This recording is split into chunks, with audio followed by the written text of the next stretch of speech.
Joe on the go here. And today I want to go over a few subjects with you.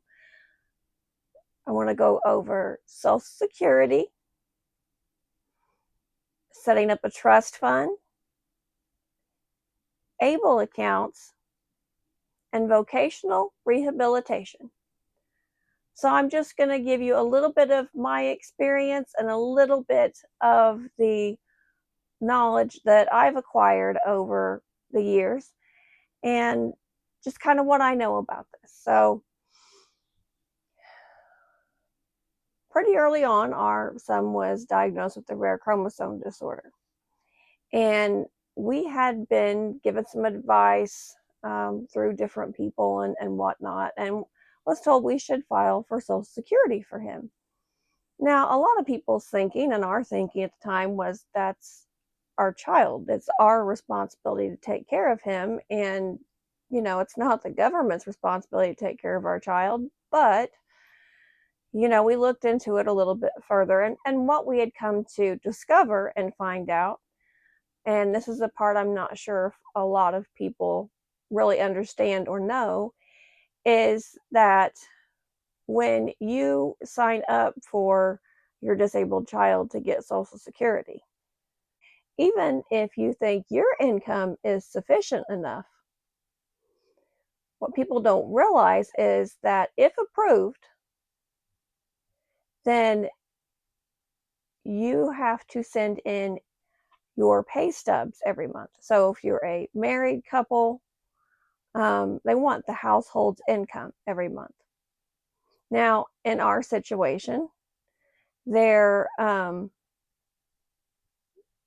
was a lot of times that we made too much money, and so he didn't get anything that month. So if you've made too much money, they are still approved for Social Security. They're still deemed to have a disability, but they do not get anything if the parents make too much money, as long as they are younger than 18 years old.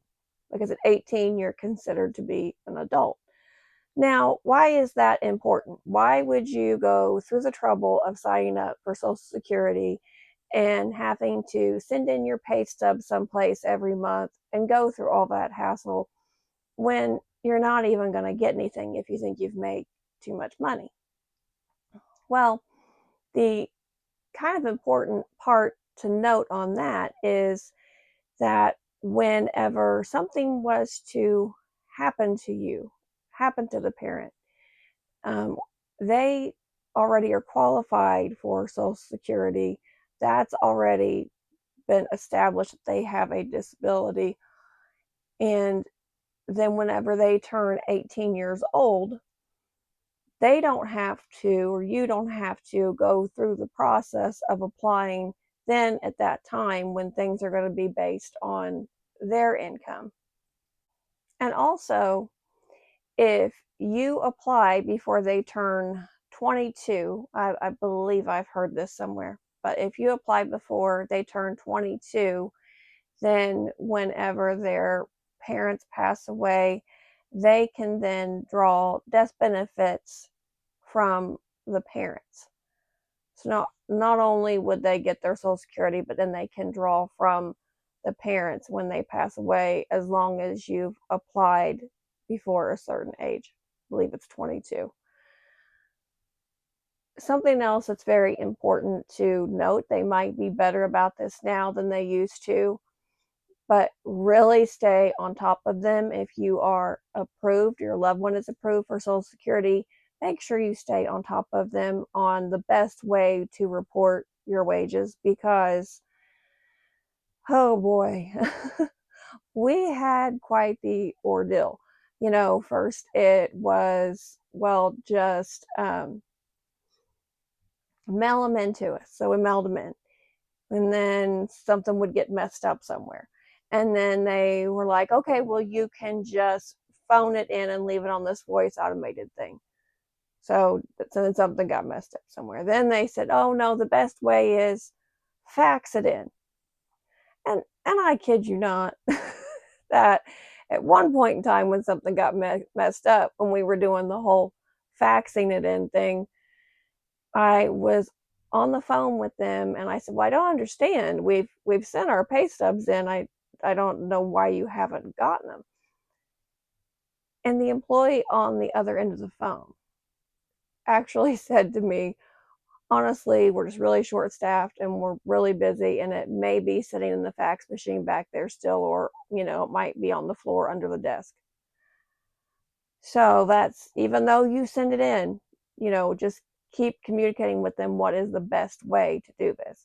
I think they did eventually go to online reporting to where you can report online now. So with technology, it might be a little bit better, but just make sure that, they're getting things, you're staying on top of that. Um, because, like I said, even if you don't get anything now, it's something good for them to have in the future. Um, Now, also, if you or your loved one gets approved for Social Security, you can't keep over $2,000 in the bank. They go to put your money in there and you have over $2,000 in the bank, you won't get your money. So you might get, say, I don't know, let's say you had 1,200 in the bank and they went to go put in 900, and then you might get enough, but you wouldn't get over that 2,000. You maybe get some of it, but you're not. I mean, I don't know how that would honestly how that would work. I can't imagine that they wouldn't give you some of it if it wasn't, if it was that far away from 2,000, just wouldn't let you be over that 2,000. So where that comes into to play, the next thing I'm going to kind of bring up and we're going to go into is an ABLE account. So I had went to a meeting that talked about some disability resources and things like that. So they were talking about setting up an ABLE account. So I guess there's a yearly fee. I think it's fairly reasonable. I want to say it's like, I could be wrong, but I want to say it's like $50 a year. And so that would be a way that you could take their money and save it for them in this ABLE account. And then Social Security would not be able to um, penalize you for that. They wouldn't be able to withhold um, a check or an amount of money that person's supposed to get every month because it's saved in this ABLE account. So that is one thing. We haven't really had experience with that ourselves. We just kind of heard about it, so I'm throwing it out there just so if you want to check into that. The other thing is setting up a trust fund. So they can't really hold a trust fund against them. Now, we would really like to think that we can trust everyone in our family, that we can trust our other kids and, parents, aunts, uncles, whoever may, have the authority, the overseeing of your loved one's well-being in the event that something happens to you. Unfortunately, though, sometimes in this world, you can really see the true ugliness of people when someone passes away. And we hope not. We hope we can trust everyone, but that's where setting up a trust fund is helpful, because then you can take some of those funds, put them into a trust for your loved one, so that way they kind of have something to fall back on, that a trusted person has to go through this trust to get things for them. And so it's not only monitored by you, but they have to go through a process to get those funds out of the trust for that person. And so you would normally go to an attorney to set up a trust fund. And it can be a little costly, but not as costly as some things you would go to an attorney for. But it would be very important to try to speak with an attorney that specializes in um, like with things that have to do with special people that have special needs and that kind of estate planning. Um, so, I mean, pretty much any lawyer can do estate planning, but this is what I've been told. Try to get an attorney that understands, the disability laws and kind of how certain things can work with that, and that's had a little more experience with setting up things in the correct way so something can't come back on them, because you're trying to leave them something after you're gone. So you don't want them to get penalized for trying to leave them a little something behind, and making sure those funds are going for the care of your loved one. So the next thing I want to get into, now we've talked about all this assistance with Social Security and ABLE accounts and, with the setting up a trust and that type of thing. So now let's talk about what vocational rehabilitation is on the other side of, trying to get your loved one involved in a job that they might enjoy doing.